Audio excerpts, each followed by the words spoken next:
Tasty टेस्टमध्ये आपल्या सर्वांचं स्वागत आहे। आषाढ स्पेशल भोपळ्याचे घारगे आज आपण करणार आहोत।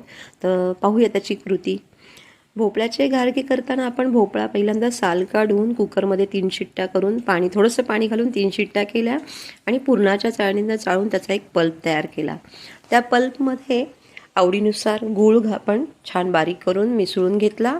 त्यामध्ये गव्हाचं पीठ, सुंठ पावडर, वेलची पावडर आणि थोडंसं किंचित मीठ घालून आपण छान पीठ मळून घेतलेलं आहे। त्यामध्ये 2-3 चमचे बेसन पीठ पण ॲड केलेलं आहे आणि आपण हे छोटे छोटे गोळे करून ताटाला तेल लावून थापून घेतलेले आहे।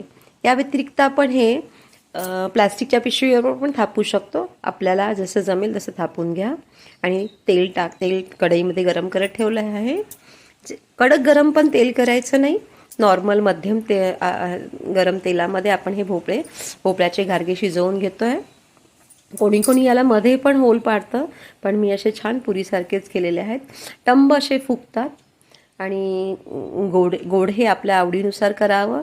आषाढामध्ये आमच्याकडे भोपळ्याचे घारगे करतात, कापण्या करतात, अशा काही पारंपरिक अशा रेसिपीज आहेत की त्या आषाढामध्ये नक्की करतात। तर मी सुद्धा आज भोपळ्याचे घारगे करत आहे, तर तुम्ही पण करा। खूप छान लागतात आणि पौष्टिक असा पदार्थ आहे, जुना पारंपरिक पदार्थ आहे। तर करून पहा आणि मला नक्की कळवा। माझ्या चॅनलला लाईक करा, शेअर करा, कोपऱ्यातील बेल आयकॉनवर क्लिक करा, जेणेकरून तुम्हाला अशाच नवीन नवीन रेसिपी पाहायला मिळतील। थँक्यू, धन्यवाद।